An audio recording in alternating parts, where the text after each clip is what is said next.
Good morning, everyone.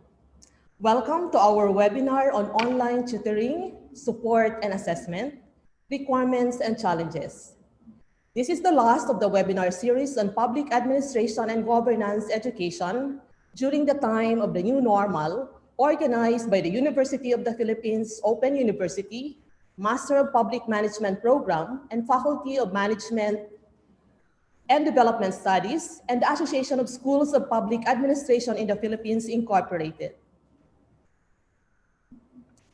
This webinar will focus on how to implement online learning, utilize communication tools, and provide support to learners. It will discuss the different strategies in the assessment of learning. The first two webinars, which covered the open and distance e-learning in Philippine public administration, governance, education, practices and lessons, and instructional design and content development for public administration governance programs were conducted on June 10 and June 17, respectively. I am Malu Barceliano of the Ateneo de Naga University, and I will be the moderator for this webinar. These activities stream live by the UPOU networks, YouTube, and FB Live. With this, I formally welcome our participants and viewers who are streaming live using the platforms mentioned. To formally start off, we will have the welcome message to be given by Dean Dan Sagil of the University of the Philippines, National College of Public Administration and Governance. He is serving as the Secretary General of ASPAC. Friends, let us now have Dean Dan Sagil. Isang magandang araw po sa ating lahat. Welcome to the third leg in the series of webinars on the topic, Are We Really Going Online? A webinar series on public administration and governance education during the time of the new normal. This third leg is on online tutoring, support and assessment, requirements and challenges. I would like to start by wishing you and your families my best for your health and safety. I would also like to express my profound gratitude to the officers and member schools of the Association of Schools of Public Administration in the Philippines and the University of the Philippines Open University for hosting and facilitating this event. Thank you to our speakers too. They are very experienced faculty, doubling as tutors in many instances in the distance learning program. The distance learning tutors are the front lines in the distance education program. They are responsible for frontline support of learners, working as a teaching professional or subject matter expert, providing curricular and other support, kasama na ang encouragement, consistently and reliably across their learners. This responsibility requires highly developed communication and customer care skills. Tutors work as part of a team and interact regularly with other tutors and colleagues who perform different roles within the organization. Tutors are required to have an excellent knowledge and understanding of the subjects they teach and be able to mark and grade the students' work effectively against specified assessment criteria. Tutors are responsible for keeping their specialist subject knowledge up to date and to maintain a detailed understanding of course structure, study pathways, and curriculum developments. They also need to use, update, and contribute to internal verification and quality assurance systems with respect to their areas of work and be prepared to undertake professional training and development activities as required. In order to manage their classes, the tutor must keep accurate and consistent records, either held personally, on paper or electronically, or by using online systems provided or required by the school. Tutors must also maintain confidentiality and security with respect to the information held. Tutors provide cover for other colleagues during periods of leave and may also be asked to do other work, particularly relating to their individual areas of subject or skill specialization. It is for this reason that we have this webinar. We hope that this third leg of the webinar will be an effective exercise for sharing information to support and promote public administration and governance education by generating information and sharing of experiences in the distance learning modality. Specifically, we hope that this seminar raise our capability as tutors. Like always, ASPAP and its member schools are more than willing to help you. I sincerely hope that the lessons learned in this webinar will assist all of us in our shift to distance learning mode. Before concluding, allow me to thank all of you for your interest in this webinar and in improving your capabilities. I trust that you will find this exercise to be a rewarding experience. Maraming salamat at magandang umaga muli sa ating lahat.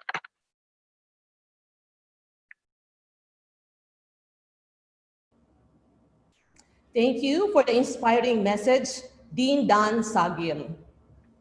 Let us now proceed. Friends, we have 4 speakers this morning. They are from the University of the Philippines Open University.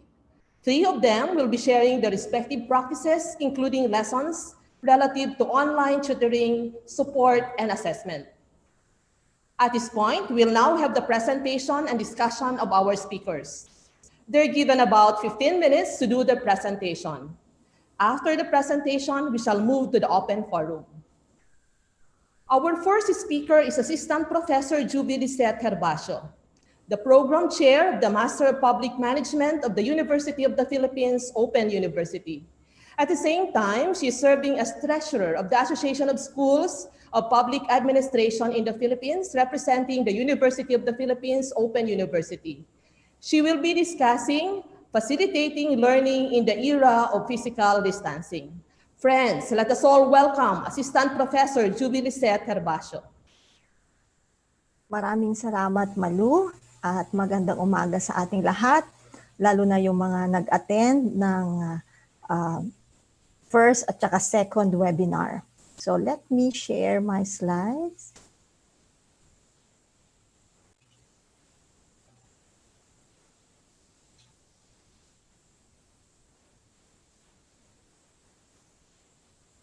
Okay, so let me start my presentation by saying the title is Learning in Facilitating Learning in the Era of Physical Distancing. So I was very particular about this because in the era of the new normal, lagi natin ginagamit yung social distancing. Or actually, sa distance learning, social naman tayo. We socialize. So I use the term physical distancing. Let me do a recap on what happened during our webinar 2 series. And you know, about 800 plus participants were able to get certificates, but apparently only 25 responded to the self-test. So it gives you now an idea that this is how eventually your students might behave. So out of the 25 claim that they have a better understanding of the different terminologies of e-learning. And the fears in using e-learning in my course, ang masagot nila is students focus during e-learning, plagiarism, unfamiliarity of the pedagogy, students' ability to access online learning, effectiveness of e-learning. So yun yung fears natin na magta-translate ngayon sa ating matututunan this morning. Okay? So yung fears natin, i-address natin ngayon with this morning's discussion. And also, we will try to expand it a little bit further kasi yung role natin as a teacher mula nung second webinar, para bang tayo ay nag-instruction na design, tayo na namili, tayo na nag-curate, tapos tayo pa rin ang magpo-provide ng support. So mapapagod talaga tayo dahil sa dami ng trabaho. Siguro yun ang magiging fear natin. So let me first share with you some photos about, you know, the cats and dogs. And I usually say that my learners are either cats or dogs. So kung sino dito yung mahilig sa aso, pakitaas ang kaliwang kamay. Kung sino naman ang mahilig sa pusa, itaas yung kanang kamay. Kung pareho kayong mahilig sa aso at pusa, itaas yung pareho yung kamay. Okay? So, why am I calling the learners as I classify them as either cats or dogs? Because usually, cats are very independent. Ikaw na mismo magdadala ng pagkain nila. Ikaw, pag dumating ka sa bahay nyo at yung pusa mo, pupuntahan mo yung pusa mo, hindi kanya sasalubungin. And some of the learners are really like that. They work on their own. On the other hand, yung mga dogs, they are very, very loyal. Sabi nga nila, umuwi ka na, nakasalubong na. Kahit nalasing ka na o alam madaling araw, your partner will get angry at you for coming home at 2 a.m. in the morning, pero yung aso mo, pupunta pa rin sa'yo at sabik na makita ka. So there are also learners like dogs na pwede lapit sila ng lapit sa'yo at kailangan ng assurance, kailangan mo silang ipet. So these are like the way I give typology on the type of learners that we have. So in terms of interactivity, we have it refers to any form of communication within the course, and it could be between learners and learner and teacher, or computer software and learner. So usually tinatawag natin ito na human-to-human interaction, or there is a human to computer or to human to machine. So these are the different types of interactivity, and it could be between learners or teachers and even the software that you're using. There are three key elements.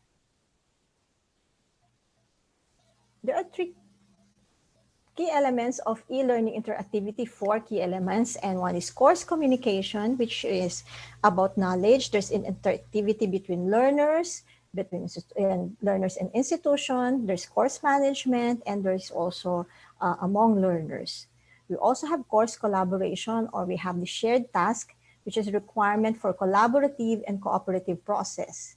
And you have also course support, content and technical. You have forms of learner support and feedback, and testing interactivity. You can have drills and quizzes or forms of automated testing. So isa-isahin natin ngayon. Sa course communication. So before anything else, you have to think, what are the main purposes or reasons for communication within the course? Is it regarding my content? Is it regarding a social chat or course management? And who is supposed to communicate with whom? Ako ba as faculty ang magko-communicate nito? O dapat yung tech support namin? Si Dean ba o si Registrar? So anong klaseng communication dapat ipapaabot ko? Over which issues? Content-related o technical aspect? Lalo na yung sumerong may learning management system. Kasi mapapagod talaga tayo kung lahat yan aakuin natin. Okay? And which tools will be used for communication with the course? Am I going to do some online lectures, email, social media, chat, phone? So you have to decide kung paano gagamitin mo yung mga tools na yan. So sa course communication, as mentioned last time, you have synchronous and asynchronous. Let me focus on the synchronous communication, and it refers to live conversation between the faculty and the learners through a chat mode or through online lectures. So your tools could be your Zoom, your Skype, your Google Meets, your FB, Microsoft Teams, etc. So synchronous, ibig sabihin at the same time, nandun kayo live. You can do online lectures, discussions, you can do online games, you can do role-playing, and involves formal and informal discussion. When there was already this COVID-19 crisis, I noticed that a lot of faculty members shifted to online lectures kaagad, di ba? So Zoom kaagad, punta sila sa Zoom, di ba? Para bang yun na ang sagot sa kahirapan, yung Zoom, pagle-lecture tayo, online lecture. Now, if you have to ask me as an online tutor, how often do you think I meet my students synchronously? So, akala niyo ba, once a week ko ba sila nami-meet through synchronously, yung live lectures or live chat? Twice a month? No, I only meet them once a month, or for the entire semester, 4 times lang ko sila mini-meet. Okay? Kasi, and this is ideally done for 1.5 hours only. And remember that live videos require a lot of bandwidth, so make sure you have a reliable internet connection. Your students will likewise won't have the same internet connection like you do. So you always have to make sure na pag nag-online kayo, you can ask them also to turn off the video para hindi babagal ang internet kasi makain sa bandwidth. Even if you you are into Zoom meetings, pwede mong pa-turn off yung video, lalo na kung pupugak-pugak na internet. So isipin mo na napaka-tedious talaga ang mag-conduct ng online lectures. As usually, it's done 1 to 1.5 hours only. Even if I do chat, it's only 1.5 hours. You organize the topic and agenda at least 2 to 3 days before the synchronous activity. You assign moderators and prepare questions. You organize it. So I organize it in such a way na sa umpisa, meron sa gitna, meron sa dulo, anong topic ang i-discuss ko. And a summary of the lecture or the chat can be prepared. You can ask the participants or your learners to do a chat summary, or you summarize the lecture and allow some time, 5 minutes, for people to join and greet each other, and also for leaving and saying goodbye. So this is normally what you do if you do an online lecture or online chat. In contrast, you do asynchronous communication like chat, requires less bandwidth. But of course, you have to read and then first, and then what's posted, and then write. You have to be very patient. And if there is a chat that you can organize and the chat is too fast, you can do a timeout. Okay. And you address also the person you are talking to, and moderators may use colors. Now, the chat can be done in your own learning management system, or you can do the chat through social media or Facebook. But remember, if you will use a social media group, ensure that learners have their updated profile. Once you use a chat and you go out of the system of a learning management system, mas mahirap na siya i-control. So can you imagine, your students, yung mga pictures nila na nakalagay doon, kung nag-organize kayo ng chat, ang picture nila doon, picture ng aso nila, picture ng buong family, picture na ano.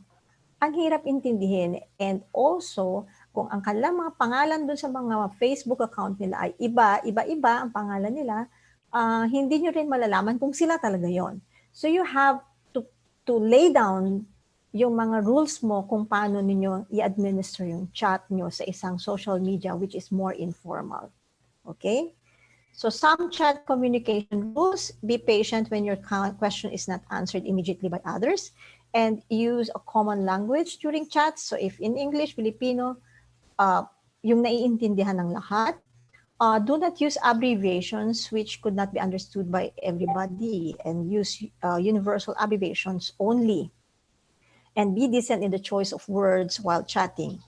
No parallel chatting, because this means that no one should have their own discussion group. If you are in a group chat or group meeting, tapos may nag-uusap din ng ibang topics yung kabila, may isang group doon, di ba? Hindi maayos. So you have to make sure na walang nag-uusap na iba ding topic. And no links should be provided during a chat. Otherwise, yung learner mo, nag-post ka doon ng isang link, pupunta na, ililive na niya yung group chat mo. Yun ang binabasa niya, hindi yung pinag-uusapan ninyo. So even in meetings, you should avoid providing links during your chat. Please address your question, and no shouting or use of capital letters. And no copying and pasting and long paragraphs during the chat, kasi hindi mo na mababasa. Yung isa na lang, kinopy and paste niya yung nilagay niya, pinaus niya doon. Babasahin mo yan, ang haba-haba na ng thread. Mauubos yung oras ng mga tao, at saka hindi mabibigyan ng chance yung iba na mag-contribute. And please observe proper courtesy. So those are some of the communication rules that you follow when you're doing synchronous communication. So how about asynchronous communication?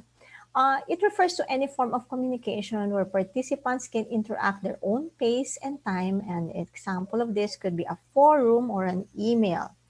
So again, using a social media group forum, you can organize the plan the topics to be discussed, and could be formal as well as informal. So in moderating a forum, you have to try not to simply ask a question in the forum, but also you host the discussion. So read what the participants answered and comment on them, and relate the answers of different participants. If the topic is fully discussed, you can close the thread and by posting a very short summary and declaring the discussion as closed and over with. In the forum, you can also discuss a special topic And you can also vote on a certain issue, lalo na nga sa mga issues natin ngayon, especially sa public ad issue, pwede mo silang mag-vote. Pwede rin silang mag-form ka din ng cafe wherein they can discuss informal topics only. And always, always, always stay with your answers in the thread of the original posting. Do not open a new thread for answering. Keep the forum structured. So kahit man lang sa FB ka na gumawa ng forum, make sure na organize ito. Okay? And if you want to close a forum for a week, ito lang ang forum i-discuss mo, you can do that. And some tips in the using electronic mail, you provide an official email address that you will use in your course. Kung meron tayong missing na students, I can tell you, marami ding missing na faculty members, especially sa online. So may mga nawawalang faculty members, nakaligtaan, start na ng klase, hanggang hindi na minimit, nakalimutan na. Okay? So provide an official email address that you will use in your course. Ask your students to provide an email address as well with their names. Hindi yung example na naruto@yahoo.com or seri@gmail.com. Wala man lang pangalan. And then pag sumulat sila, susulatan nila, Dear Naruto, you don't even know who that person is. So make sure na meron silang email address na consistent na ginagamit. Pangalan din nila. At ikaw din, as a faculty member, dapat ang email address mo, kahit papano, official yung ginagamit mo. Nandun yung buong pangalan mo. Okay? And be specific on the kind of communication that you can be relayed through email. So, ano yung email? 1, ako, is to N or 1 is to 1. So, for example, it's about the class standing of a particular student, then you have to talk directly to the student. Siya lang yung email mo. Pero kung halimbawa information for the whole course, then you provide it to everyone. You can push it through email. Okay? So provide a time frame for emails to be answered. This even in ordinary mga conversation natin, teams natin, nagkakaroon tayo ng log kung minsan, it should be within 48 to 72 hours. Kasi yung 48 hours, it gives you the idea na meron ka rin namang weekend. Yung weekend mo, you enjoy it. You don't need to answer the emails. So binibigyan natin kayo ng 48 to 72 hours. At least the students would expect that you are going to answer the email within the time frame. And you can utilize the email by providing feedback, individual feedback to learners. Kasi pag nag-comment ka na sa paper niya at gusto mo siya lang nakakakita, so siya, through email, pwede mong ipadala. So we have general communication guidelines. Please keep a friendly, productive, and professional way to communicate with the learners. And as I mentioned, you have to make sure that you have to answer the email, okay? And if you don't have the time, you can always say that I read your email, I'll get back to you, okay? And post your answers in the communication tool where you found the question. For example, the question was in the forum, you answer in the forum.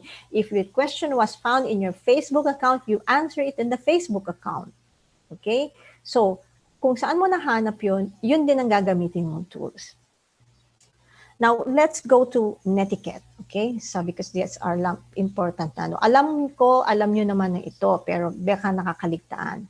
So, treat others as you want to be treated. Would I want to receive the message myself? Kung ako man yun, ang makatanggap. Formulate carefully. Do I remember that written communication lacks nonverbal communication? It's true. Sometimes nagkakaroon tayo ng misunderstanding because the communication is not so clear. So, meron tayong mga tinatawag dyan na mga emojis para malaman man lang nila kung talagang sarcastic lang ba talaga tayo or baka naman totoo na naiinis tayo doon sa submission nila. Subject your message appropriately. Talaga ito, isa din sa mga lapses natin minsan. Nakakalimutan tayo natin maglagay kung ano yung title ng message natin. Okay? Ng short description. And use appropriate communication tool for your question or message. So forum, chat, email. Use easy, understandable language. Would a total stranger understand the meaning of my message? So, baka naman ang haba-haba. So, usually sabi ko nga, isang subject, isang predicate, okay na, basta come across mo yung ibig mong sabihin.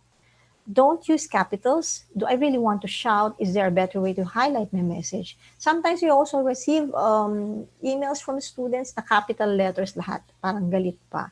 So we should avoid using it and send personal message.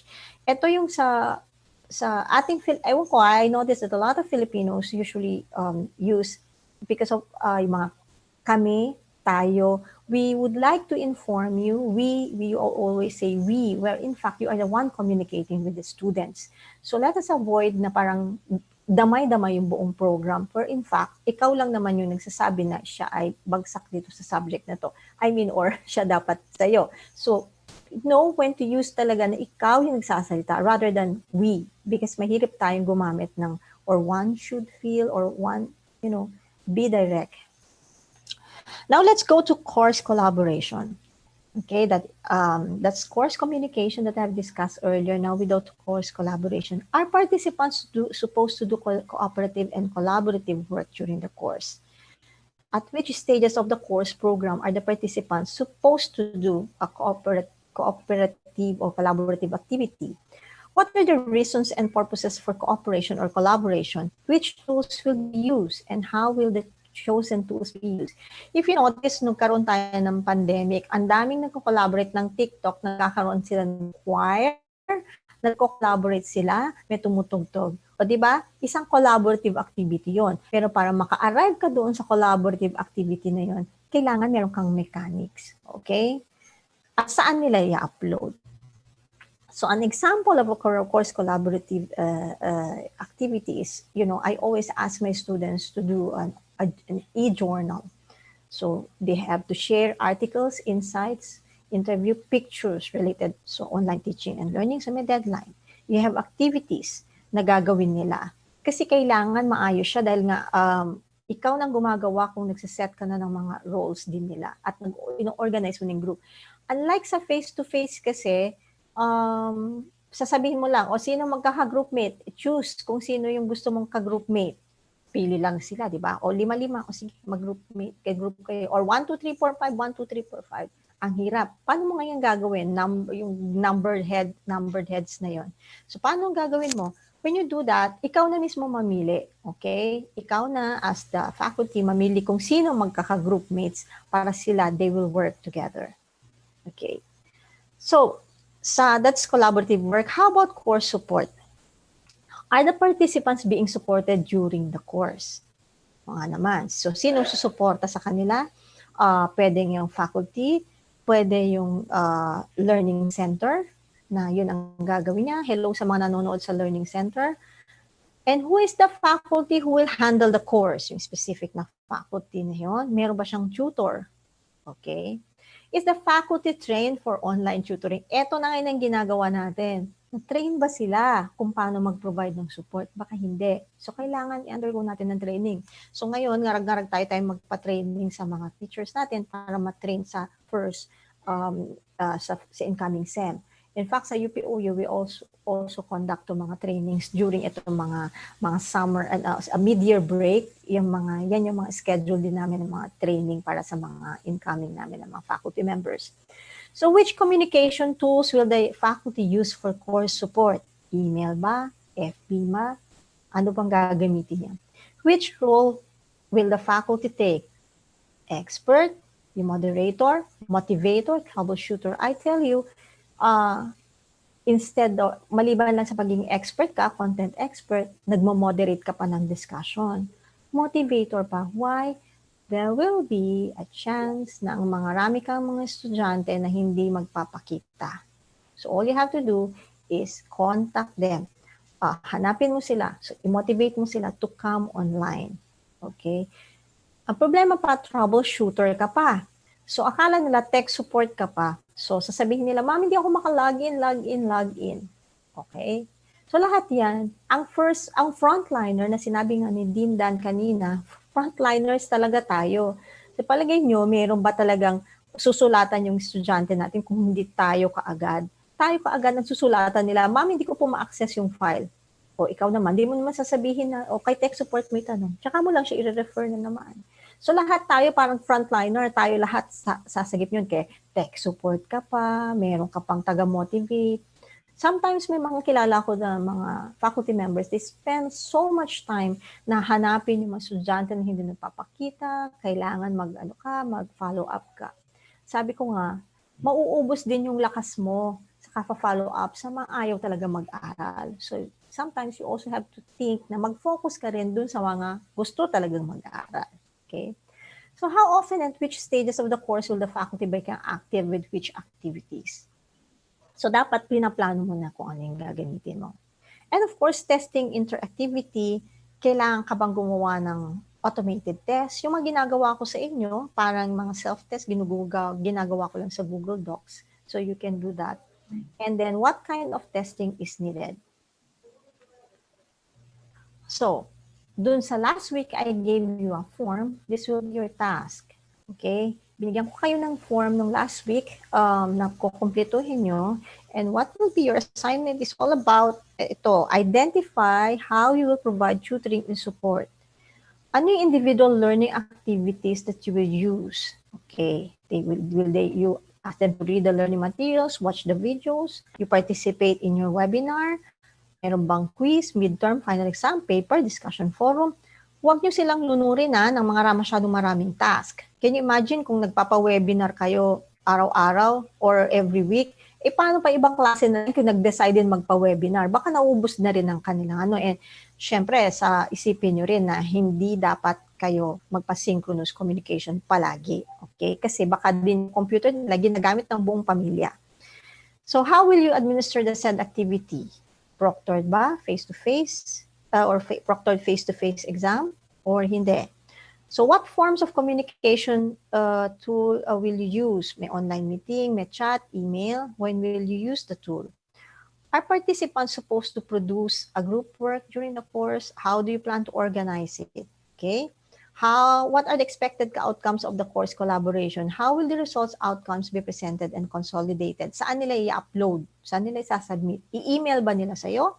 So, be careful sa paggamit din ng email. Kung sinubmit lahat, kung may 30 students kayo, 30 na email lahat ang darating sa inyo. So, 30 na yun, baka napunta pa sa spam mail nyo. So, always be careful. Now, you have to draft your communication guidelines. You have to draft kasi kailan nila gagamitin yung Facebook, kailan nila gagamitin yung, kailan nila ilalagay, saan nila ilalagay yung mga assignment nila. Okay? Saan sila mag-participate. So, weekly, meron kang na-identify kung anong ginagawa nila. Now, let's move to assessment. Assessment is used to describe the various methods to determine the extent to which learners achieve the intended learning outcomes of instruction. So, the key to quality assessment is to ensure that the right types of samples of learners' work are gathered in order to accurately make inferences about the extent of learning or achievement. So, we have such things as formative and summative assessments. Formative assessments are quizzes and tests that evaluate how someone is learning through the learning materials of a course. So ito yung ginagawa natin na parang test lang in between. Compared to a summative assessment na pwede siyang test that evaluate how much someone has learned throughout the course. Kapag tapos na niya, yun yung summative. So in the classroom, that means formative assessment takes place during a course and summative are the final evaluation at the course end. Okay. So there are different types of assessments. You can have exams. May midterm exam, final exam. Luckily, for example, sa UPOU, since we are already established ourselves, meron din kami exam unit. Siya lang yung in charge magpapa-exam sa mga kung saan-saan. So, let me share to you that halimbawa sa Master of Public Management Program, lahat ng graduate admission test namin at comprehensive exam namin, ano yan, done face-to-face, proctored face-to-face.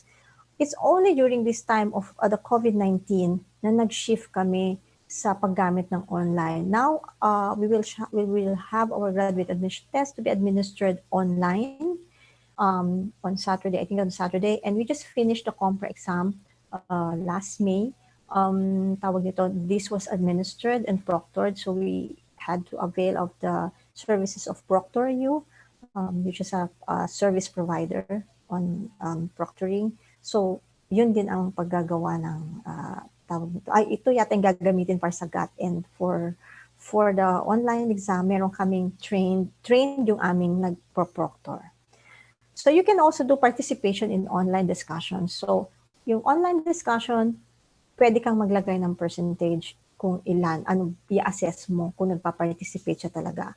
Okay. Siguro, ngayon, dahil hindi natin sure yung mga connectivity na sinasabi, we might have to reconsider. Okay. Sa face-to-face nga, hindi nakasama yung attendance di ba? Attendance sheet tuloy. Yung attendance doon sa part ng assessment. Kasi hindi naman siya, anong kinalaman ng attendance, di ba? Pero participation in online discussion. Portfolio, what are portfolios? Portfolios are very important kasi dito nila sinusulat kung anong mga ginagawa nila. This is magandang mga portfolio gamitin sa mga nagpa-practicum.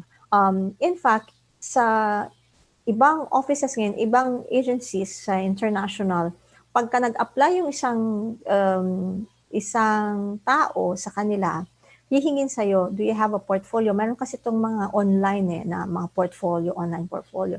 Hingin nila sa'yo kung anong portfolio mo, even yung mga Facebook account mo. They will try to look at it. Kung ano yung mga na-produce mo, anong mga nagawa mo during the entire time na nag-aaral ka.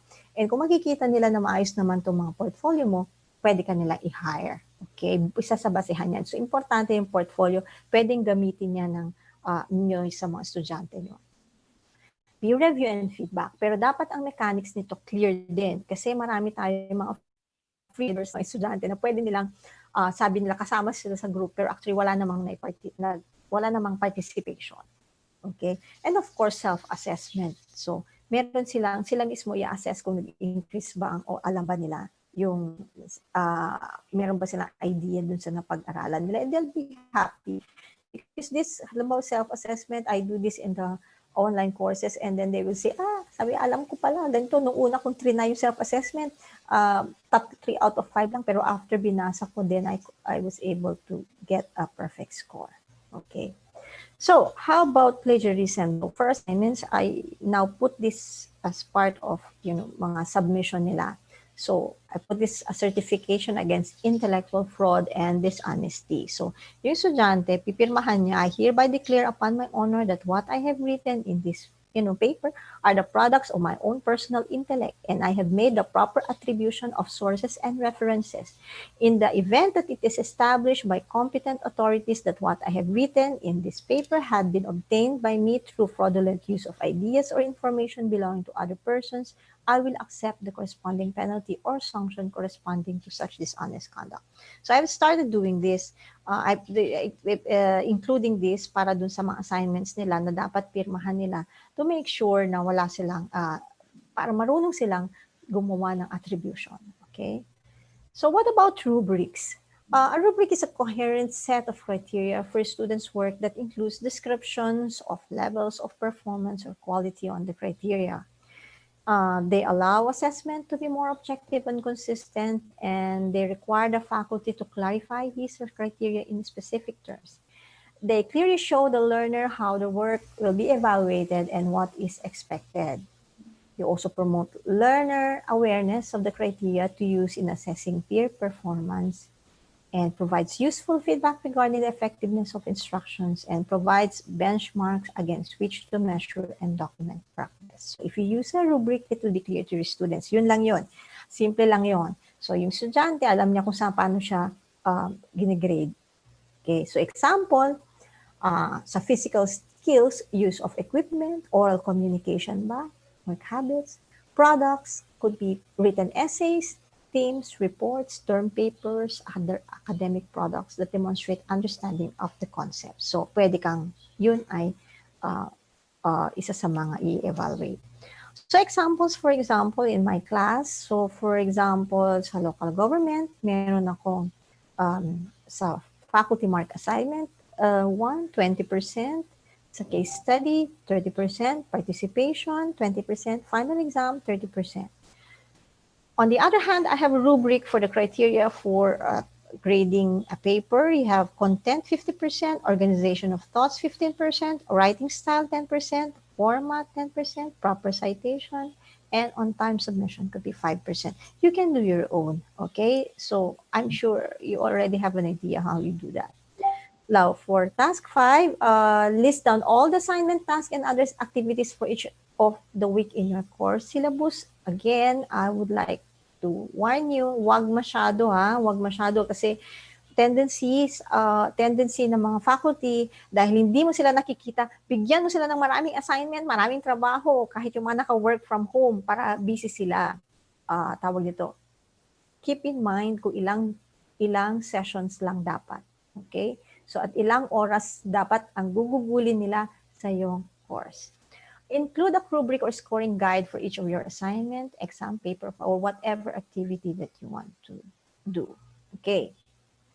Now, for your final task, now you put together all your assignments from 1 to 5 and finalize your course manual or course guide. If you put them together, ito na ngayon. Ito na yung course guide mo, gagawin mo for the whole SEM. So, matatapos na natin itong webinar na ito, matatapos nyo din dapat yung inyong course manual or course guide. And tip, do not forget to introduce yourself in your course guide and include a recent ID photo. Recent ID photo na ang dapat yung ID photo nyo yung 80% mukha ninyo. Lalo na kung limbawa yung mga freshman, parang yung mga first year, ang mga papasok, they want to have an idea on how you look like. So kung if you have a course guide, ilagay mo din yung recent na ID photo mo para they have to make sure na may idea sila kung sino ng faculty nila. Huwag yung dalawa kayo, hindi picture ng aso mo, kundi picture mo. And you will also encourage your students to do the same, na hindi rin ang picture ng kung ano nilagay nila. Okay, that's all. Thank you very much.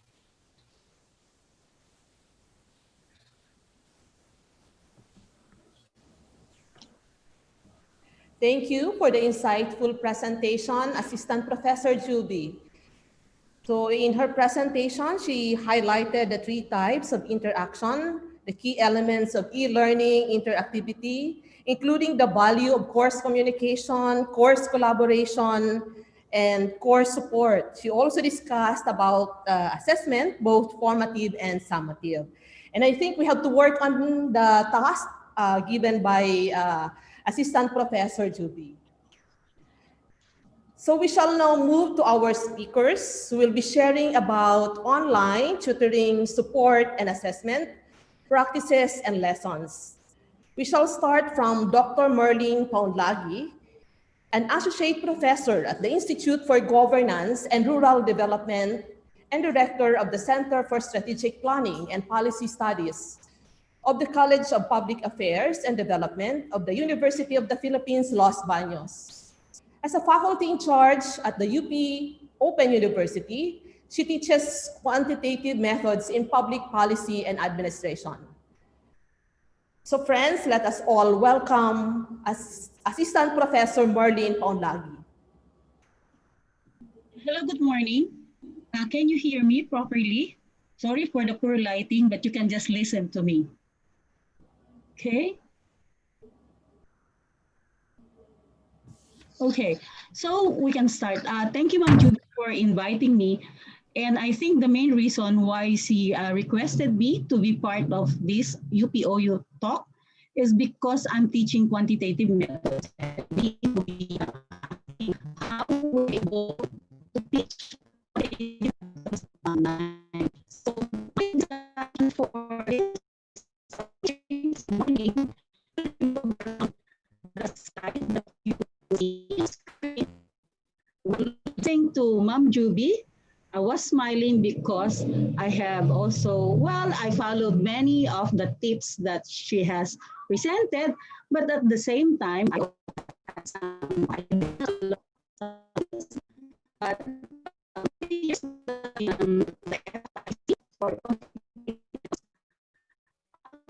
investments that I have done is, first of all, I started as an FIC where I meet the students face-to-face once a month. And so I enjoyed seeing my students every third week. And then I had to and teach the course. So for the support for online tutoring, I think one of the most important requirement is to have a friendly, easy to follow, what do you call this, the course handbook. I was lucky that I'm using the course handbook that was prepared early on, and so this is very friendly. Even if you will ask my students, they will say that this is one of the friendliest handbook.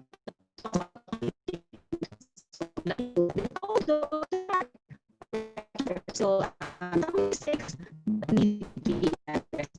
Okay. I find it very helpful that at the end of each module, you have an activity wherein you can ask students to answer them. They don't have to answer all, but they can try it so that they can feel how you're going to compute. Okay, so also we're lucky now that through the internet we have so much online resources with different students coming from different fields. It is a challenge to teach quantitative methods because some are advanced, some did not have start course any start course during their graduate program.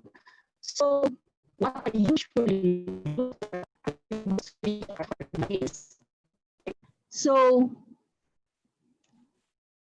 I have searched for materials and then I send this to students. Okay.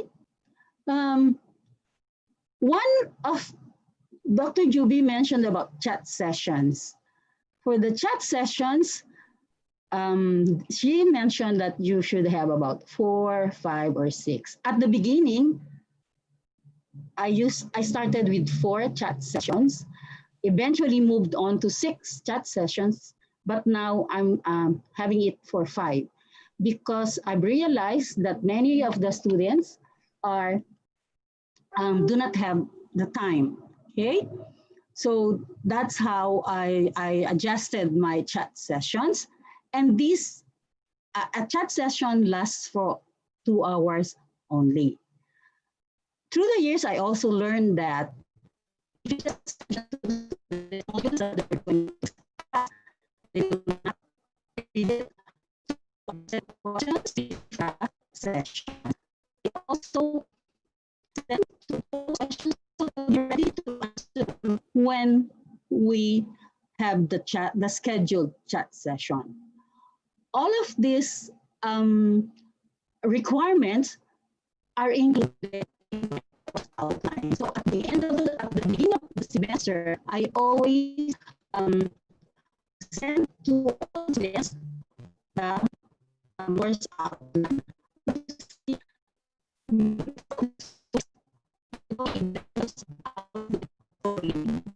So yes, that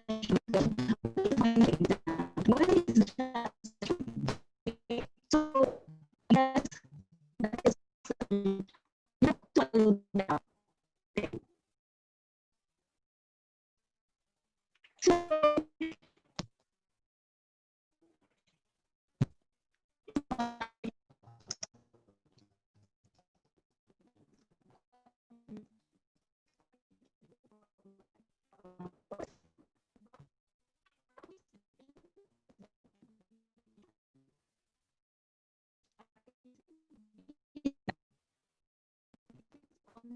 questions are posted. Okay, so sorry, can I check whether you can hear me? Sorry, can someone send me a message? I'm sorry about this. Maybe it's because of the my internet connection. Because I'm seeing messages that I am. I don't have any audio. Can you hear me, please? Okay.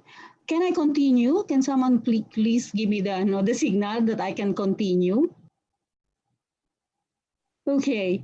Then more often students will send you message that they want some clarifications, they have questions, but I usually answer them. Sometimes in less than an hour, but it depends on my schedule. So maintaining open communication with students is very important. One of my students before he sent me messages at the middle of the night. So how do I handle? So sometimes I answer them because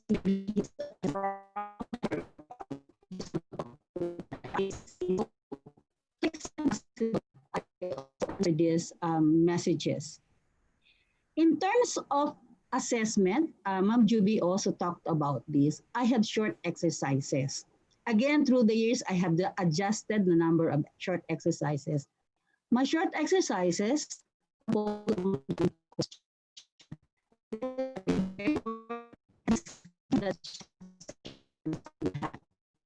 so I'll give a day or two. I have a number. This is longer than the short exercises, but I only have 2 now. Before, I have 3. And because I also realized that really students have multiple tasks and also they have a number of assignments from other courses. At the beginning, I did not grade the chat sessions, but I noticed that many are not attending the chat session. So now I am having this way.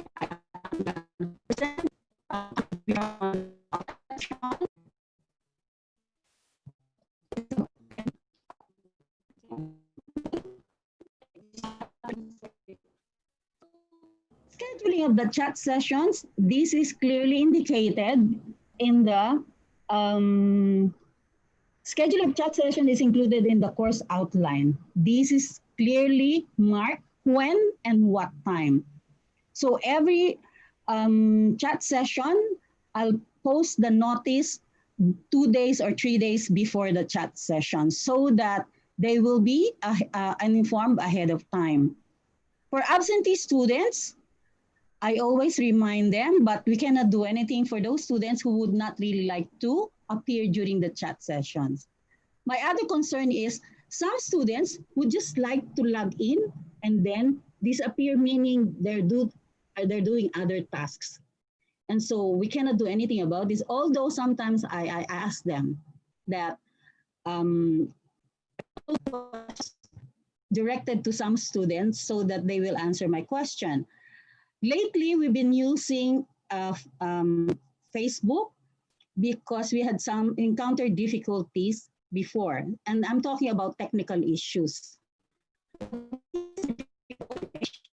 You have to follow the thread, the question, so that you have to look at the person who posed the question. The other issue is about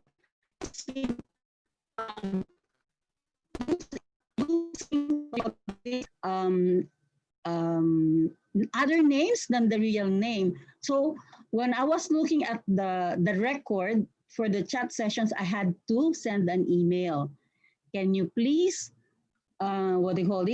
Can you please tell me your real name? Because I don't know who this person is. So I had to make sure that I am counting the right student.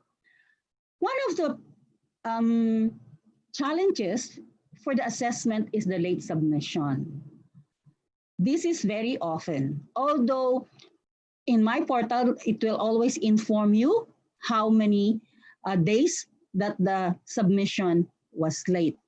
So I always remind them that late submissions will have deductions. And so just a tiny deductions if they will submit very late.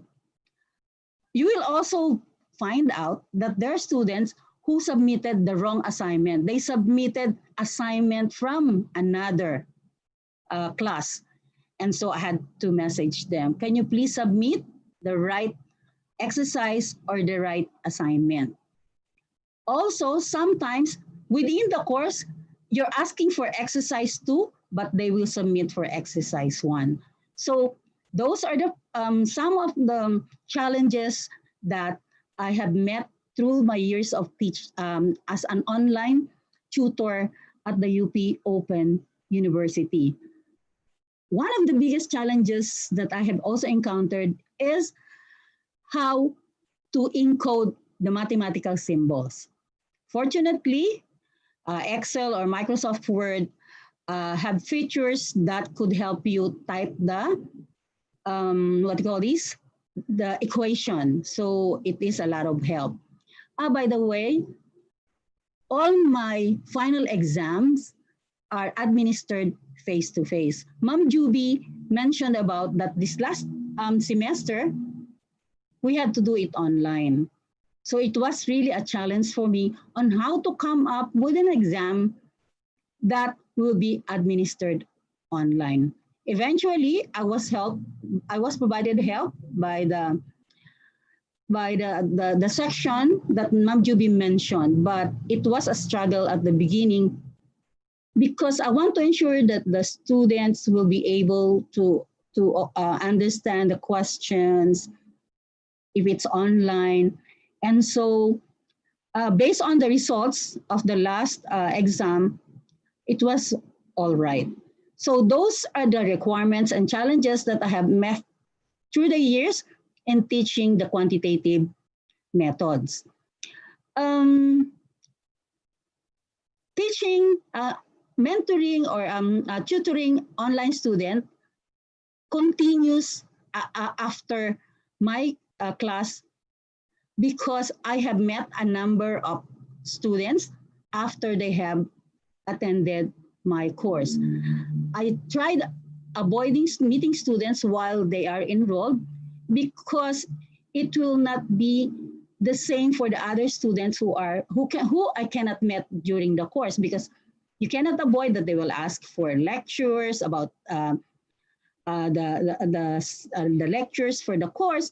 So I tried to reach out to them after the UPOU, after they have graduated from UPOU, and I was able to engage them in some of my research work. So those are the opportunities for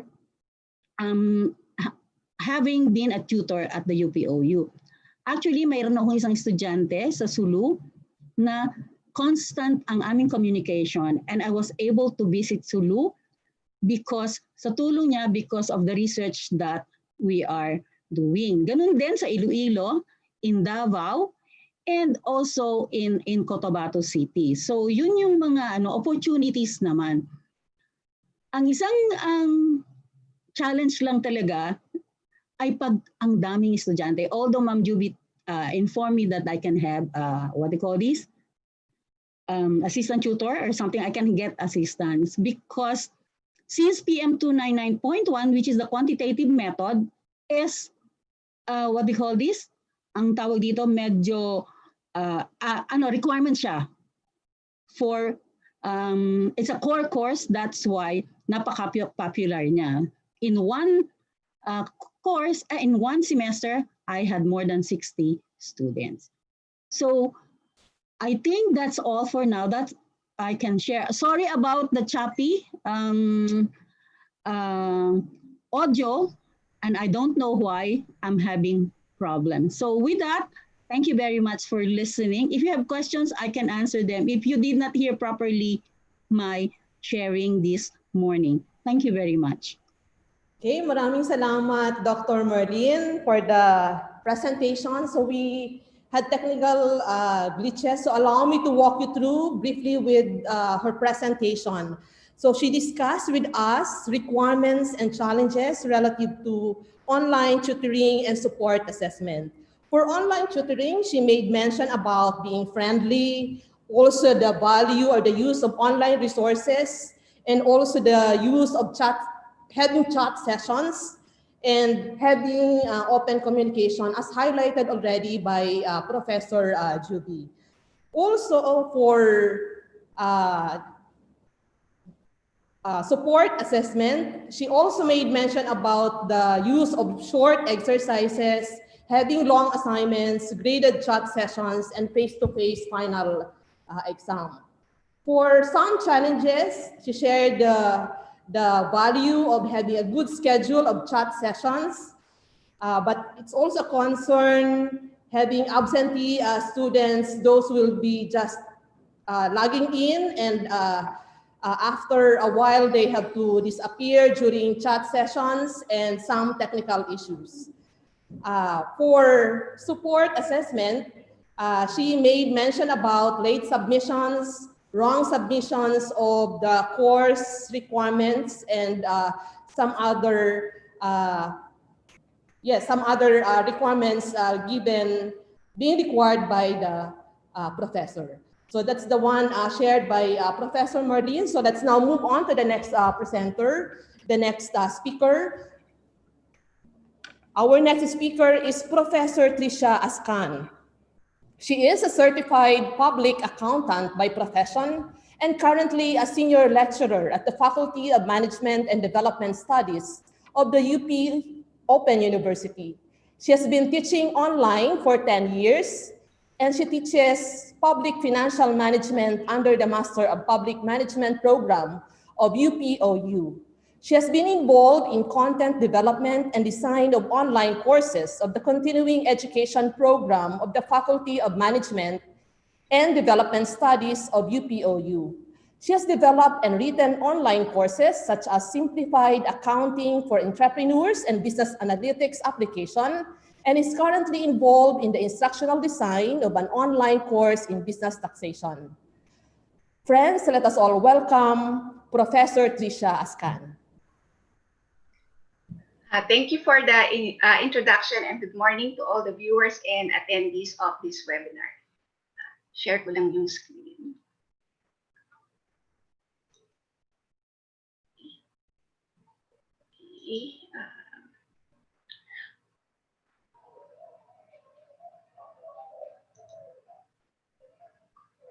Okay, so this morning I'm going to share with you some practical tips and strategies for online teaching, support, and assessment. These are general practices through the years that are more or less essential in online teaching.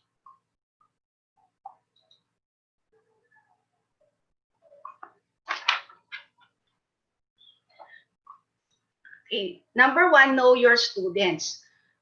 Who are your students? Na-discuss last week yung identifying the target group when developing your course. And since nasa online na yung class, we don't see our students face-to-face.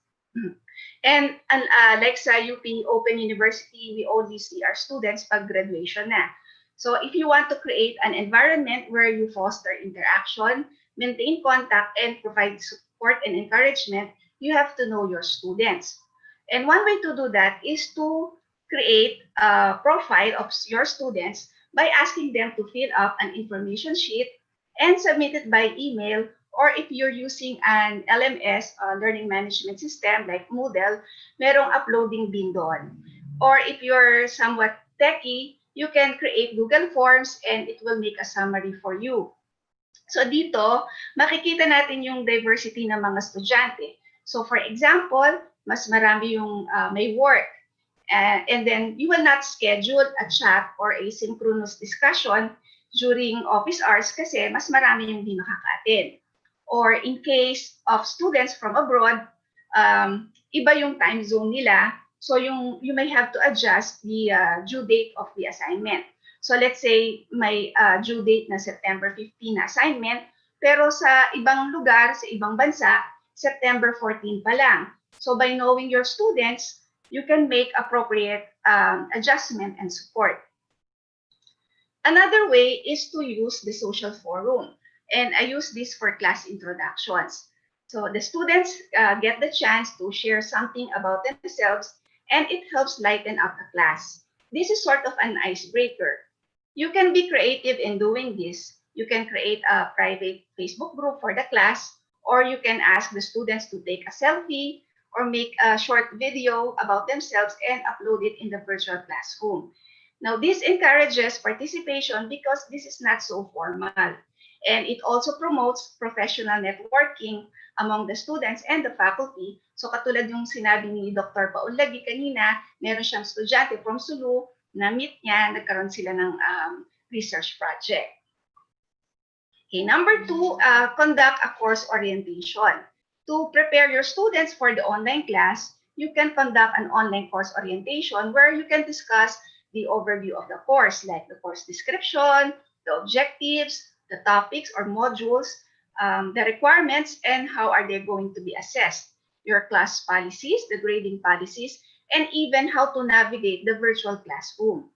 And if you already have an existing course outline or even a PowerPoint presentation that you are using in your face-to-face class, so iti-tweak nyo na lang ng konti and maybe add an audio and then you can upload it. Or you can also prepare an FAQ or even a video presentation. Now, one advantage if you can do a video presentation is that there is a sense of presence and engagement on your part. Plus, you can re-upload it and use it in the succeeding semesters. But it doesn't have to be all these tools, no? Kung ano lang yung kaya sa ngayon, kasi nga, nagmamigrate tayo bigla from face-to-face to online. Number 3, use written guides and instructions. So in UPOU, we make use of these guides. We have course guide, study guide, activity guide, and assignment guide. And these are part of the learning scaffolds that are used in online teaching. So what is a course guide? Now, a course guide serves as the navigator, course navigator, and provides details of the course such as the course objectives, course topics or modules, course materials, study schedule, learning activities, due dates, and others. So here in the example, I will just emphasize the study schedule because it gives the students a sense of structure. So in this template, the student can see the topic or modules, the duration, the activities involved in each topic or module, and the due dates for the required activity or assessment. So dito, naka-layout na yung lahat ng gagawin ng mga estudyante. A study guide or activity guide is a description of an activity or topic that the students are required to do. So mas specific to as compared to dun sa course guide. And this is an example of an activity in my PM 230 class. So the students will read the resources specified, and then there is a study question in which they are required to post their answers in the discussion forum. Okay. Assignment guide. This is a detailed description and instruction of how the students will answer the assignment. For example, I asked my students to write a case study. So I gave them specific instructions on how they will write it, plus some additional guidelines like how many pages, no, the fonts, the file name, the type of file, kung Word ba siya, Excel ba siya, or naka-PDF file ba siya, the due date, and how are they going to be graded. So yung file name, for example, no, very important yun sa online submission. Kasi let's say you have assignment 1 and you have 30 or 50 students, and let's say half of them, ang file ni sinubmit is just assignment 1, no? So added time yun sa faculty, no? Kasi isusort pa niya isa-isa, sino ba yung nag-submit ng ganito, so which is which, no? So if you are going to give instructions, no, be very detailed as much as possible. Okay, number 4, make your presence felt. Kailangan nagpaparamdam kayo or mararamdaman kayo ng estudyante. So in an online class setting, the role of the teacher extends beyond just delivering content. We act as facilitator, coach, motivator, and sometimes even as cheerleader. One of the challenges of online learning is the feeling of isolation. Kasi nga, the students, they don't see the teacher or their classmates. And this can discourage the students from participating or engaging in the class. So as an online teacher, you have to establish your presence in the virtual classroom from the start up to the end of the semester.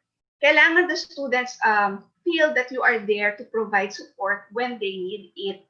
So one way is to design a simple yet comfortable learning environment, and it is important that they know how to navigate the course, how to participate in the discussion forum, how to open the quiz, and so on. So monitor your course virtual classroom regularly so you know what is going on. And provide for means of communication but set boundaries. So how do students contact you? Kanina na-discuss ni Prof. Juby yung tungkol sa communication, no? So how do students contact you? By email, by messenger, by text, SMS, and when can they contact you? What do I mean by set boundaries? You know, there are some students who are like, they study at night until the wee hours in the morning, and they would, you know, you don't want them to be texting you in the middle of the night. So while virtual classroom is available 24/7, yung teacher or yung faculty, hindi naman siya 24/7 na nagmo-monitor ng klase. So set some clear guidelines on communication. One way is to set a consultation time, which could be synchronous or asynchronous. So depende yun sa inyo. And last but not the least, give timely feedback, especially sa quiz or sa assignments, because students really appreciate that. Okay, number 5, assessment tools. So you can use the following assessment tools, no? Quizzes, so there are online quiz generator, or if you're using an LMS, meron ding mga built-in quiz creator doon like sa Moodle.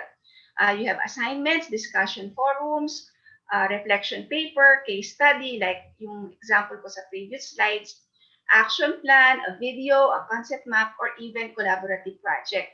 So basically, kung ano yung pwede sa face-to-face, pwede rin siya online. Now, the important thing here is that the assessment that you will use is tied up with the learning outcomes. And finally, this is my last slide, no? When designing assessments for your online class, so consider the following questions. So is the assessment formative or summative? Again, na-discuss to ni Prof. Juby kanina. Is the assessment relevant to the objectives and goals of the course? Is the assessment appropriate for the level and scope of the course content? And is the assessment clearly outlined via logically organized instructions? So ito yung discuss ko earlier about written guides and instructions. So that's all, and I hope you learned something that you can apply in your online class. Thank you very much.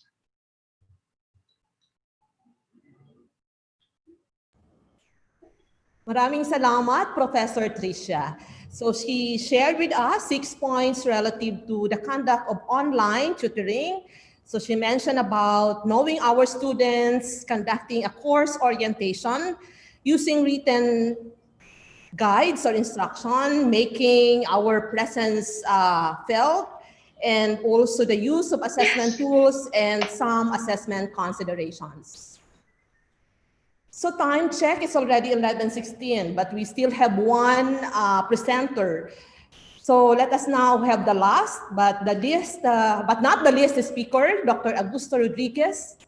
He is currently a professional lecturer at the UP Open University, teaching policy and program implementation with emphasis on the factors related to success and failure of public policy. He retired from UNICEF in 2017 after 19 years of service. He was the chief of the advocacy and policy section and was responsible in implementing the social inclusion outcome of UNICEF's strategic plan, focusing on public finance for children, social protection, and governance. Before being employed at UNICEF, Dr. Rodriguez had 20 years of professional experience with government and non-governmental organizations, merging in various capacities in such areas as project planning and management, teaching, research, and management information system development. He holds a doctorate degree in public administration and governance at the University of the Philippines, a master's degree in economics and bachelor's degree in agricultural economics from the same university. Friends, let us all welcome Dr. Augusto Rodriguez. Sir, you can go ahead, please. Okay, thank you very much. I think a lot of things have been discussed already about online teaching and the processes involved. So here I'm going to discuss some of the apprehensions. Despite all the things that you have seen, I think there are still some apprehensions with regards to online teaching. Let me start by showing a post by the Chancellor of UPOU, which is very interesting. Those who look down at online learning don't have any choice but to do it now. So wala kang choice. You really have to do that. Or you retire from teaching. Those who are willing to embrace it and will do it right realize that there are many affordances this mode of instruction delivery can offer, both to teachers and learners. And yes, including quality education and anchoring everyone to lifelong learning. So obviously, we're here to learn and understand how to do it. So, well, the silver lining in this COVID situation is really forcing us to go online, which of course is beneficial to those who already are on uh, online teaching. So, what are the apprehensions that I've listed here and would like to look into? First is the setting, the core scenario, assessment, feedback and evaluation, and admin matters. So these have been discussed by my colleagues earlier. I just want to go back uh, looking at this based on my personal experience. So the objective of this presentation is to lessen some of these apprehensions to ease transition from face-to-face, F2F, to online teaching. Setting, what do I mean by setting? So when we are in face-to-face mode, of course, we have the classroom as the setting. We have a lecture hall uh, as at the top photo, or we have a classroom. So basically, some of the features of online teaching is already there. You can see the screen, you have computers, and students uh, listen and from the lecture based on the presentation being done by the teacher.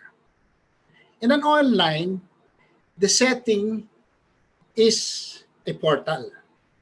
It is the learning management system as we refer to it.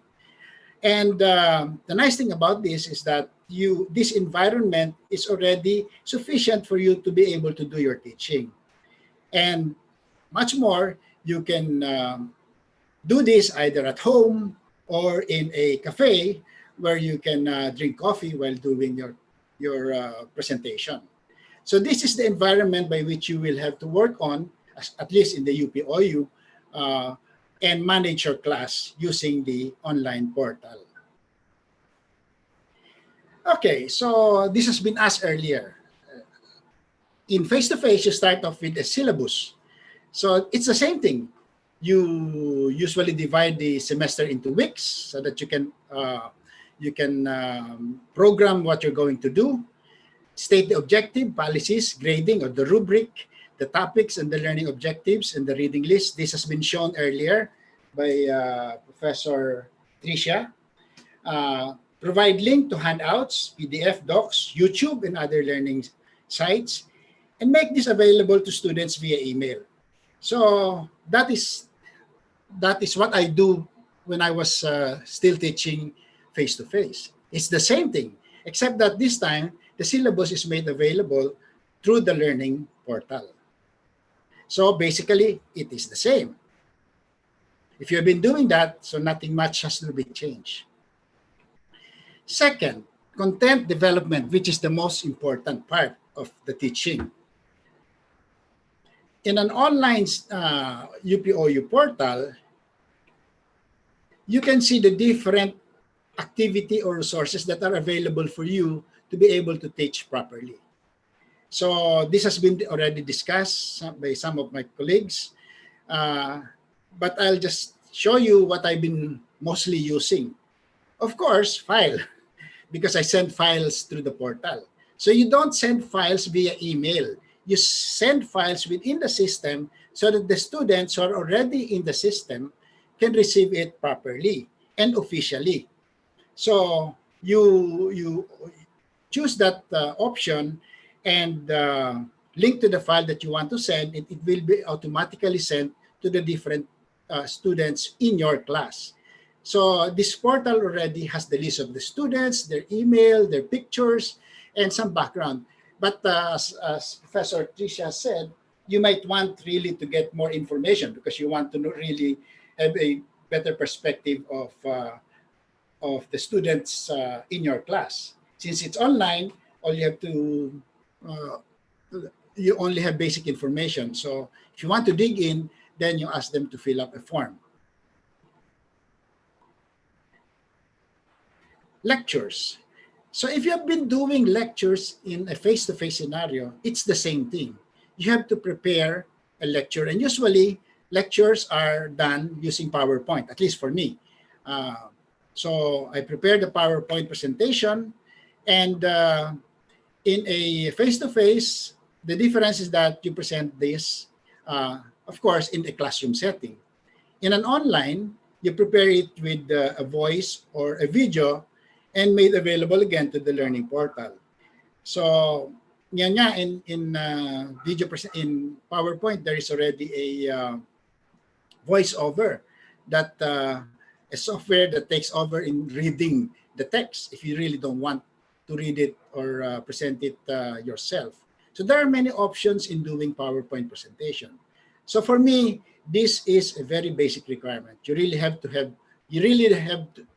know how to do a good and proper PowerPoint presentation. And when doing a good PowerPoint presentation, you really need some basic software to go along with the PowerPoint presentation. First and foremost that I use is Microsoft Excel because here, this is where you process the data, you produce the tables and charts.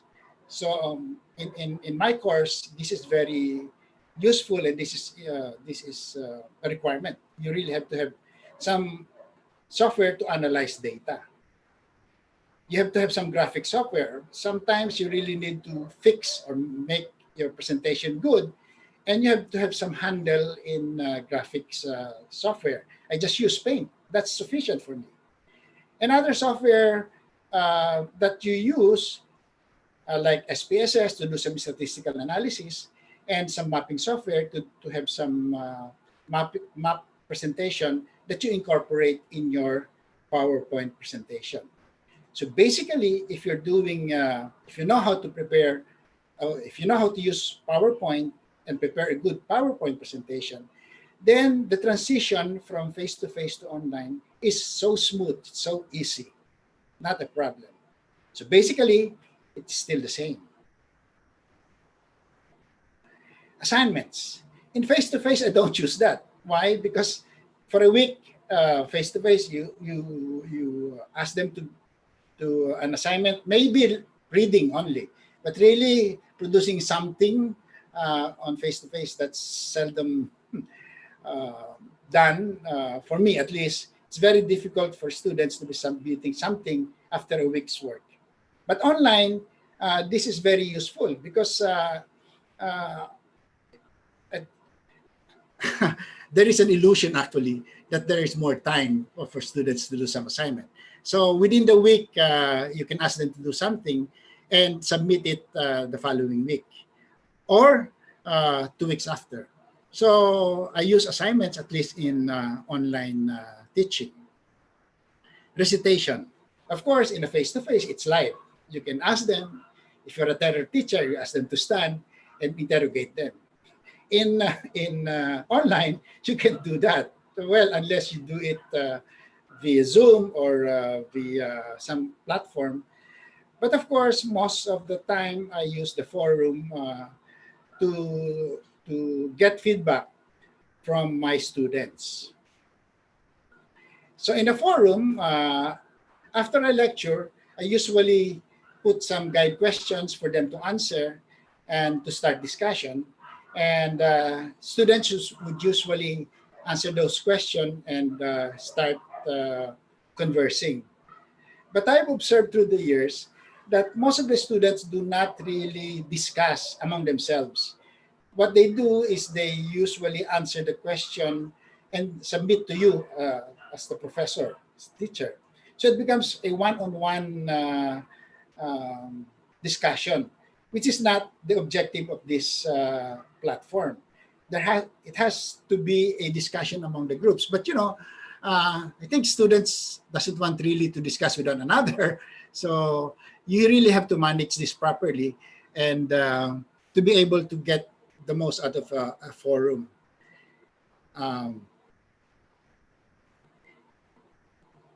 Sometimes this is overwhelming because, right, students would answer or send you answers or discussions in the middle of the night. So you really have to set boundaries to be able to discuss this. And at the end, you have to value add. You put in all together these discussions and make a summary of that. So that is my role. So I put in, I try to summarize the different views, comments, and suggestions of students to be able to value add to the discussions that have been made. Exams. I'm sure a lot of you are worried about this. Di ba may cheating dyan o makukuha mo ba talaga ang perspective nila in exams? Since I'm teaching policy, my exams are really essays. So for me, exam really is important. That's why it's 60% of their grade. So whether it's a classroom or an online, it's the same thing. As I've said earlier, there is already an online portal. And the nice thing about this is you really can see students taking the exam because pictures are taken of them while they're doing the exam. So in my essay exam, I make it available for 24 hours. But once they start taking the exam, they have to finish within an hour or two, depending on how you want, how long you are giving your students time to finish the exam. So as I've said, there are interval pictures of students while taking the exam, at least a precaution that siguro students will know that may nagko-coach ba dito, may nagtuturo ba dito. So you'll be able to see them taking the exam themselves. So as to whether may cheating ba? Iisahan ba ako? Sometimes that's always the feeling of teacher. Ayaw nyo na naiisa kayo ng estudyante. It's possible, but remote. First, sabi nga ni Professor Juvie, they have to declare, meron silang fraud declaration that they swear in their honor that they are not going to cheat. And ang cheating dito probably since my portal is open for 24 hours, a student can take the exam earlier and send the questions to another student that they want to help. Well, that's a possibility, but kung estudyante ka, gusto mo bang gawin yun? I don't know, but yeah, you can do that also in face-to-face. But as I've said, it's cheating is a personal thing. So if you've been raised not to cheat, then you're not going to do that. Group work, which is 40% of my grade. Why do I do that? For them to work among themselves online. So this is a comparison between the face-to-face and then online. You divide the students into groups. They can work online also. They allow them to draft submission for you to comment. And then the final product would be a paper or a PowerPoint presentation and a PowerPoint presentation. It's the same thing. But in an online, I think it's more intensive since they can submit their paper, the draft paper much earlier, or you're given more time to look at it. Then you can comment properly, unlike in a face-to-face where usually students would take time for the next session to submit something to you, face-to-face also. So I've learned my lesson here. Consultations, there has to be an official time. There is an official time in face-to-face. So online, dapat talaga meron din. As I've learned from my colleagues. Kasi otherwise, you will be overwhelmed. What happened last semester. But last semester, that was okay because may COVID naman. So lesser yung activity mo. So you can handle most of your students. You can give more time to students during last semester. So for feedback and evaluation, there's online facility for both face-to-face and online. And for admin matters, for grading, again, for physical submission and face-to-face, you submit a hard copy. Online, you submit a PDF copy. So, okay na yun. For payments and services from the admin, bank transfer lang pareho yan. So it's easy to do this submission and getting your payments. So administratively, at least for the UPOU, it has been taken care of. Walang issue dyan. Conclusions. A lot of preparation done in face-to-face is the same as in online teaching. Pareho lang sa tingin ko. Ang importante lang is that you have to learn to familiarize yourselves with the learning portal, learn the basic software to create a good PowerPoint presentation. Kasi for me, that is the key. If you know how to prepare a good PowerPoint presentation, then you'll be able to push the message and teach the students better. Innovate. There are many other ways to do it, and it would be good to innovate based on the learnings that we had from experiences provided by my colleagues. And of course, enjoy teaching. That's the essence of it all. You're doing this, I think, for me, not for the money, but really it's for sharing the knowledge you've gotten through the years. And it's really nice that somebody is learning from you. At least for me, that is a personal commitment. So thank you very much, and I hope you'll learn something from my presentation. Good day. Maraming salamat, Dr. Rodriguez, for the very comprehensive presentation. He actually packaged those as apprehensions, but those are the points that we have to consider in getting into online tutoring. So he made mention about the value of setting, the core scenario, the conduct of having good assessment, and also doing feedback and evaluation. So this time, let us now move on to the open forum. We shall get the questions and queries from our viewers and participants. So time check, it's 11:35. So again, we have to apologize. We are going beyond 11:30, but we have to entertain few questions from our viewers and participants. Let's have the first question. Where can teachers and learners find more resources about improving learning ability, especially for remote learning? Anyone from our speakers can respond to this question raised by our viewer. Anyone? Can we request Assistant Professor Juby to respond to the question raised? Yes, the question is about where to get resources on online teaching. As mentioned in the previous webinar, in webinar 2, we have lots of resources that you can look for in terms of how do I know that I'm a good learner or not. So there's like, kung meron kang mga face-up, may mga ron din mga questions, self-test, you know, what kind of learner am I?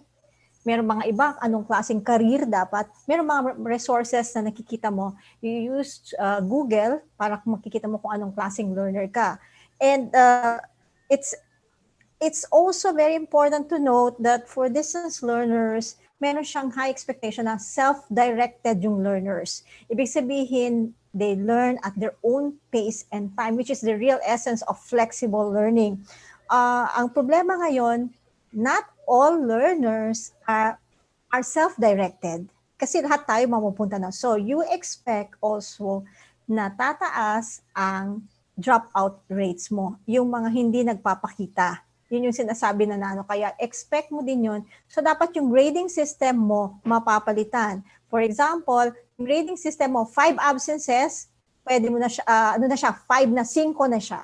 So hindi na dapat ganon. Kaya sa UP Open University, we have a different kind also na meron kaming unauthorized withdrawal where the student is allowed to parang forced drop from the course. Okay, thank you. I'll keep it short na lang ah. Yes, okay. So thank you, Assistant Professor Juby. Okay, so let's have the next question shared by another viewer. So how one can ensure academic integrity online? So anyone from our 4 speakers can respond to this question. How one can ensure academic integrity online? Okay, let me answer that Okay, again. so since you're Okay. already on the screen, Yeah, please answer to me. yes. So actually, in the early years of Open University, lagi niya natanong sa amin, integrity ng ng pagiging ng online courses, baka hindi naman talaga yung nag-aaral. Of course, we take into consideration yung kaya katulad sa Master of Public Management program, meron pa tayong comprehensive exam, 'di ba? That will test your ability kung kaya mo ba talagang mabigyan ng degree or not. So, meron kang ibang ways, may formative at saka may summative assessment. And kaya kami naglalagay, kung sabi nga ni Doc Tito kanina, kung meron ka rin sa face-to-face, meron din naman sa online. But let's think about it. Kung halimbawa nag-cheat yung estudyante, willing ba siya na ipagawa sa iba? Paano kung bagsak din? Kung hindi rin maganda yung sinubmit ng estudyante, nung writer ng paper mo, paano kung hindi maganda? Willing ka ba na ibigay sa kanya yung grade na yon? Willing ka bang tanggapin kung bagsak halimbawa yung paper na yon? Ipagkatiwala mo yun. So that's just a thing. Tapos kaya kami naglagay din ng mga integrity na na certificate para sa papers to make sure na ang mga ito ay product mo talaga. So pwede mo siyang balikan. So mga ganun lang, pero hindi naman talaga tayo namimigyan na to cheating na ito. Hindi naman tayo ganun ka-OC, no? Para tingnan lahat 'yon. Okay, so maraming salamat. Maraming salamat, Assistant Professor Juby. So I'll move on to the next question. Can you share one or two specific instances where students were unable to catch up or comply? What specific intervention did you do to help him or her? So anyone from our speakers can respond to the question. Para nagpaparamdam po yata si Dr. Rodriguez, can we can we get your response on the question raised? So can you share one or two specific instances where students were unable to catch up or comply? Kaya ako nagre-request at least for individual or group work na mag-submit ng draft para nakikita ko na kagad so that I can assess whether ito ba magagawa niya or hindi. So importante 'yon kasi that's why I have at least more than half or at least half of the semester devoted to individual work or group work. So that I can already check whether the student will be able to comply with the requirement. And a draft is required. Kung hindi siya makapag-submit, alam mo na hindi magsasubmit yun. Walang mangyayari doon. So, sa exam, walang choice So talagang, nakikita ko naman yan sa forum malaki ang correlation between students who participate in the discussion. Marami kang makikita estudyante hindi nagpa-participate. Sometimes, wala. Sa tahimik. So pag nag-exam yan, kitang-kita mo ang baba na grade. Kasi hindi niya alam So hindi siya nagpa-participate. Akala niya siguro porque essay yung exam, madali niyang i-google yon sagot, pag nandun na siya sa harapan ng computer. Hindi mangyayari yon. So, mahirap yung ganon. You really have to participate and share your opinion, discuss with your classmates to be able to do a good exam, to write a good exam. So, ganon ang aking way of assessing students. Pag hindi naman, sometimes may mga reason na hindi makapag-exam yung estudyante. I give a special exam to them. But it just happened twice. Kasi talagang very reasonable yung mahirap Kasi pag nagbigay ka sa lahat, mahirap na. So talagang unless it's really important, then binibigyan ko ng chance. Okay, so maraming salamat, sir. Okay, so let's have another question raised by our viewer. Should the faculty learn to troubleshoot technical issues as support?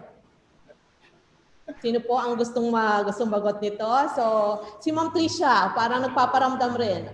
Okay?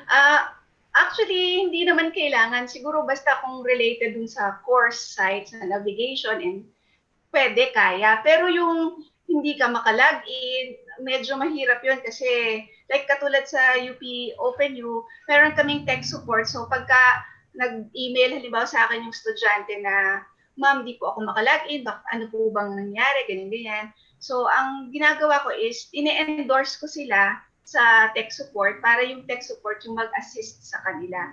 So, hindi naman kasi lahat tayo pwedeng techie pero kasi like ako, hindi ako talaga techie. So, pag kaya ko, ginaguide ko sila, pero pag hindi na, ini-endorse ko na sila sa tech support. Okay, so salamat po, Ma'am Trisha. Okay, here's another question. What can be used to monitor students while taking online exam? Anyone from our speakers? Ma'am Merlin? Oh, yeah. Can you hear me properly? Sorry, I'm having problem. Malinaw na po, ma'am. So please go ahead. So what can be used to monitor students while taking online exam? I think because there is a specific unit at the UPOU that takes charge of this. So we are given the opportunity to either monitor it or the office will monitor it. In my last exam, they took care of this, so I don't have to monitor my students. But in the examination, they are only given an opportunity to answer the exam for 3 hours. After that, they won't have any opportunity because it will be closed down. It will no longer be available for them once they start answering the question, because my exam is good for 3 hours, but the exam is available for 24 hours so that the students who have difficulty in accessing the exam can find ways. But once they start answering the exam, then they have only 3 hours. After that, they will no longer have access to the exam. So these are properly monitored.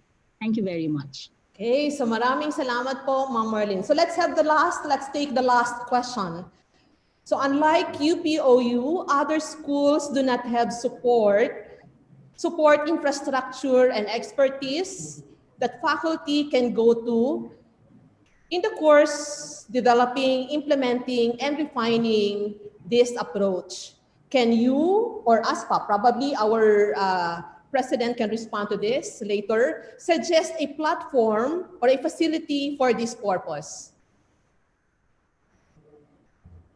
So because not all schools would really have the infra support in line with the conduct of open and distance learning. So Assistant Professor Juby can respond to this. Yes. You'll be surprised why we're using Moodle. Moodle is customized. It became my portal for UPOU. But Moodle is really open source. The problem, if you get the Moodle, you can download it now, and maybe after 2 hours, it's running on your platform, on your own, using your own laptop as your server. The only problem is you will run risk into being hacked. It could get hacked so easily. So you might as well subscribe to it. There is a payment for the enterprise mode, and you can pay for it. Other organizations have other using LMS, like for example, UST is using Blackboard. TUP has been utilizing Microsoft, and they bought this like only in 2017, and it included a lot. They got a bargain for it. So for other institutions, they charge the payment of the LMS to their students. So kasama siya sa laboratory fee para hindi na isa-set up.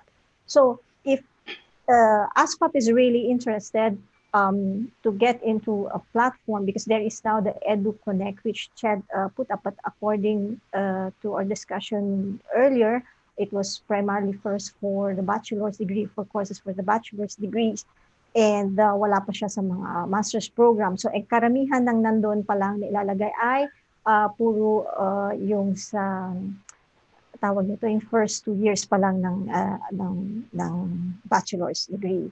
So siguro kung maas pa pang mag-avail, you can review a lot of providers and then choose which one could be best fitted, and maybe just one platform for all universities could use that. So shared siya, but you have to have a common investment for that. Thank you. So maraming salamat, Assistant Professor Juby. So in as much that you would like to accommodate all your questions and clarifications, The time would not allow us to do so. Thus, we will just be forwarding all the other questions to our speakers, and we will request them to give their responses, and we'll send it through your respective email. We'll now proceed to the awarding of the Certificate of Appreciation to our speakers. So allow me to read the citation.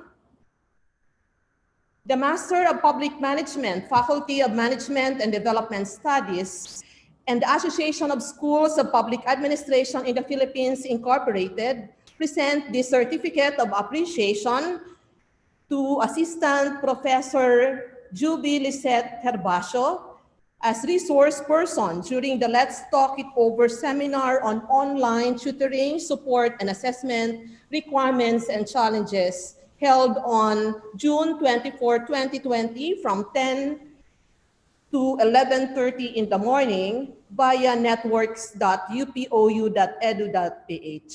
Given this 24th day of June 2020, signed Dr. Sanjay P. Claudio, the Director of the Quality Assurance Center of the Polytechnic University of the Philippines and the President of ASPAP Incorporated. So let's give a virtual round of applause to Assistant Professor Juby Lisette Herbacio. The same certificate of appreciation is given to Dr. Merlin Paunlagi.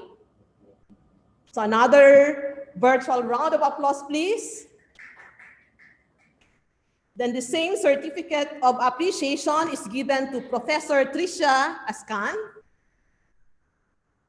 Okay, and also to Dr. Augusto Rodriguez.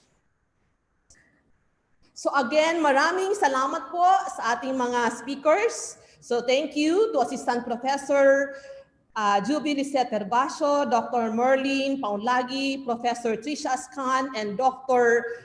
Augusto Rodriguez for sharing significant inputs this morning. For our participants, may we request you to please fill out the online evaluation form in which the link will be posted right after this webinar. It will also be posted and available at the chat box, which is a red button at the UPOU Networks platform. Only those who will be accomplishing the online evaluation form will be given an e-certificate of participation. It will be automatically be sent to your email after accomplishing the online evaluation form. So please make sure that correct details are provided so that you can get an e-certificate of participation. It is automatically generated, and we will not be issuing a manually prepared certificate. Further, the link will only be available for 24 hours. At this point, we shall now request our ASPAP President, Dr. Sanjay Claudio, the Director of the Quality Assurance Center of the Polytechnic University of the Philippines, to give the closing remarks. Okay, go ahead, Dr. Sanjay. Maraming salamat sa ating mahusay na moderator, Binibining Malu Barciliano. Time flies really fast. Parang kailan lang when we launched our first webinar during the ECQ. And now I am here to deliver the closing remarks, and we're about to conclude the entire webinar series on public administration education at the time of physical distancing and the new normal. With the strong belief that our member schools and other HEIs can learn from each other, we highlighted during the first webinar the pioneering efforts of 2 universities in flexible learning or distance education in the country. The discussion focused on the template or manner of their educational delivery, the structure of their curricula, the educational practices, as well as the lessons learned, problems encountered, the best practices, and future direction of their public administration programs. We hope that we have achieved our purpose of providing a working template and encouragement on how PA education will continue amid the pandemic. In the second webinar, we delved on 2 of the most important responsibilities of our faculty that require their professional judgment: instructional design and content development. The session did not only cover concepts, but actual sharing of subject specialists from various colleges and universities on how they were able to successfully develop instructional specifications, the appropriate choice of methodology to meet specific learning needs, and the careful selection of course content, materials, and resources, all aimed at meaningfully engaging our learners.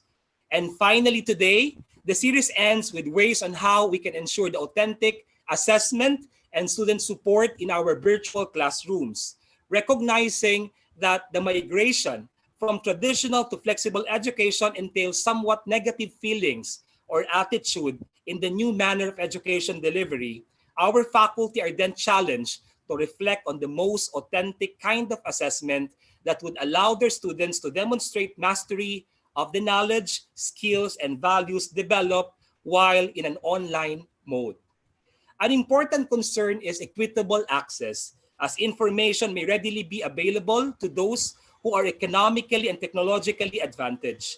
On the contrary, the same may affect the performance assessment of those who are not as blessed. Hence, as educators, we are expected to go beyond recall-based assessment and prioritize the development of higher order thinking skills among our students who learn at their own pace and time. Kaya nga kanina yung tanong is about academic integrity. As education frontliners, we are viewed as authorities in our respective classrooms, virtual or otherwise. And as such, we are expected to demonstrate our expertise not only of the content, but also of the learning process. As rightly pointed out by our resource persons, collaboration, clear messaging, open communication, consistency, and continuous capacity building and training are key. Accordingly, we in the Association of Schools of Public Administration in the Philippines, or ASPAP, hope that the knowledge that our participants gained from these webinars will be reflected in practice through desired learning and service outcomes. Amidst the many rules and guidelines issued on how to cope with our pandemic in the various aspects of our lives, we are reminded that the rule of empathy must guide us in decision making. We are therefore called upon to set an example to our future public servants. And speaking of examples, I would like to commend the exemplary service of our technical team from the UP Open University and our ASPAP Secretariat, the National College of Public Administration and Governance under the able leadership of Dr. Melinda Bandalaria and Dr. Amy Dean, respectively. A major thanks is also extended to our PA and Governance Education Webinar Committee, composed of our ASPAP Vice President for Luzon, Professor Eliazar Ricote from the Jose University, BP for Mindanao, Attorney Arlene Cosape of Ateneo de Davao, PR and Webinar Moderator Dr. Lou Barceliano of Ateneo de Naga, ASPAP Board Member and Webinar Moderator Assistant Professor Mishbil Rivera, and of course, the woman of the hour who served as resource person, moderator, and lecturer in all our 3 sessions, Assistant Professor Juby Lisette Herbacio, our ASPAP Treasurer from the UP Open University. To all our invited resource persons, the first to the last of this series, who generously shared their time and expertise, maraming salamat po. And finally, to my teammates in the ASPAP board, our member schools and other HEIs from Luzon, Visayas, and Mindanao na walang sawang sumubaybay sa ating mga webinar for nearly a month. Dahil huling webinar na po ito, I love you all. Muli, asahan niyo po na ang ASPAP ay patuloy na tutugon sa hamon na lalo pang pabutihin at itaas ang kalidad ng edukasyon sa pamamahalang pambayan. Magandang tanghali po. So maraming salamat for the inspiring closing message, Dr. Sanjay Claudio. On behalf of the University of the Philippines Open University and the Association of Schools of Public Administration in the Philippines, my sincerest thanks to our speakers for sharing significant inputs and for sharing their time this morning. Also, thank you to our participants and viewers for joining us in this online activity. This formally ends our webinar. Again, thank you and good day, everyone.